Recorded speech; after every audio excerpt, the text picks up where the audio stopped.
Today's product review is for a Sheffield Classic Steam Iron. Now, I bought this product on Amazon for 2 to 3 reasons. The first reason is it was available to me for less than 1,000 rupees. Now, why is the price so important?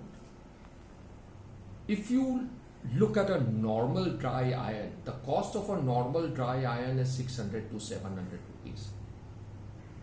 So why would I not go in for a steam iron by paying maybe 200, 300 rupees more so that I can have both the functions of a dry iron as well as of a steam iron? This was my reason number one.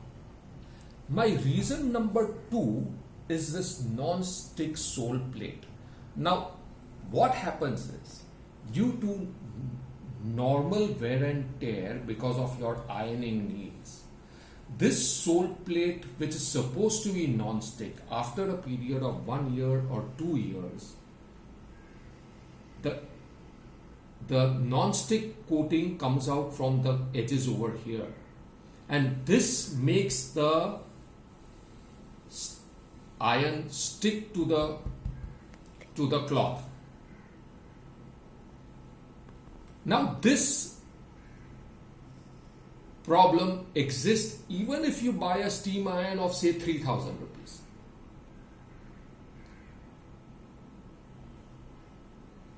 So I chose an iron which is number one, less than 1,000 rupees. And since I know that everything depends on this sole plate, and even with a costly iron, this sole plate is the first part which will go and which will stick the iron to my clothes, it would be better to go in for a cheaper iron than a more costlier iron. Number three, though the name Sheffield sounds like a foreign name, on checking the make, where it is made, I am happy to say this is made in India.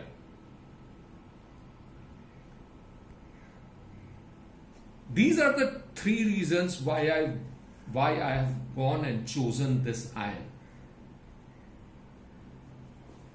The features of the iron as given out over here are: it's an elegant design. Yes, it is an elegant design. It's very light. It's very light to touch. Very smooth surfaces, and it has all the features of a normal steam iron. There is a non-stick sole plate with the steam holes given over here. This is a normal feature anyway. Smooth in gliding. This is an autopilot switch, light, which will go on and off, and this is the thermostat which will control the power that this steam iron will consume. There is a thermal fuse for safety. There is a thermal fuse for safety in the sense, in case there is a power fluctuation, that fuse will go off first, thereby saving your appliance from damage. There is an easy swivel moment. Now, this is important. Normally, the wear and tear of this wire, electrical wire, will take place in a steam iron at the corner. Now, if you see, there is a ball type of arrangement which can swivel 360 degrees, which will prevent the cutting of your electrical wire. So this I felt was a very good feature, though it's not a very important feature, but I felt this was a very good feature. And the positioning of the wire is also, normally the positioning of the wire is either over here or at the back. Here the positioning of the wire is right at the top. So it will not come in the way when you are ironing, and plus it will swivel 360 degrees. These are your normal features of your steam iron. This is a steam jet. In case this is a water jet. in case you want to put some water and then you want to do your ironing, this is a water jet and it is controlled by this button over here.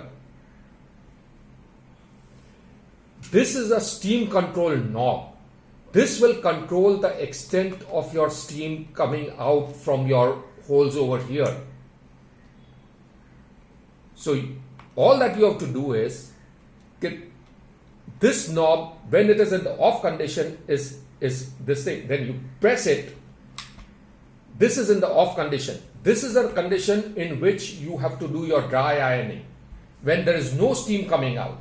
When you want your steam to come out, all that you do is press this and then turn it to the extent you want your steam to come out. And the steam will start coming out from the holes over here. If you want an extra burst of steam, then this is the button that has to be pressed. You press this, a burst of steam will come out. These are normal features you will find in any steam iron. This is your thermostat, which will control the amount of electricity required. For example, if you want cotton, you place your thermostat on cotton. You want wool, you lower the temperature. You want silk, you lower the temperature. You want rayon, and if you want to put it in the off position, bring the off in line with this. So this will shut off your steam iron completely. Let's start the steam iron and see how it works.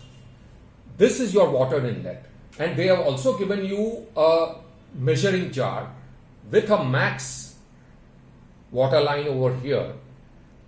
This is what needs to be put into the iron for the purpose of your steam. Any water, any tap water will also be all right. You don't have to use a RO water or a filter water. Any water will be all right for you. Let's start off this iron and see how it works now. As soon as I start, you will see that my light indicator has come on. But I have not started my steam as yet. The position of my steam knob is in the up direction. As soon as the light gets switched off, then I will be putting my water. Now the light is switched off, so I will be pouring my water now from this water inlet. And then with this steam knob, I will press the steam knob downwards, and then the steam will start. I can immediately feel the heat and the way it is removing the creases. Look at the amount of steam which has come out. If you want a water jet to be sprayed over here, all that you do is press this button a few times and water will come on over here onto your cloth, and you can easily iron out all the creases with the help of this iron.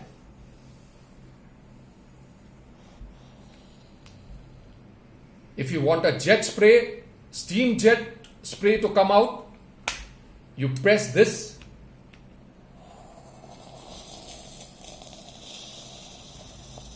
for a spray of jet to come out of your iron for removing very, very deep or creases. This is the basic function. There is nothing to it. Very good, very convenient, very light. And I would recommend that you buy this iron. In case you want to buy this iron, the link is given in the description. It has a warranty for a year. So even there we are covered. And for the price, I feel it gives real value for money. I hope you like the video. I hope you like the review. Please subscribe to our channel. If you are a manufacturer and have some interesting products to review, please do send it to us. Our email address is also given in the description. And till we meet again, this is goodbye.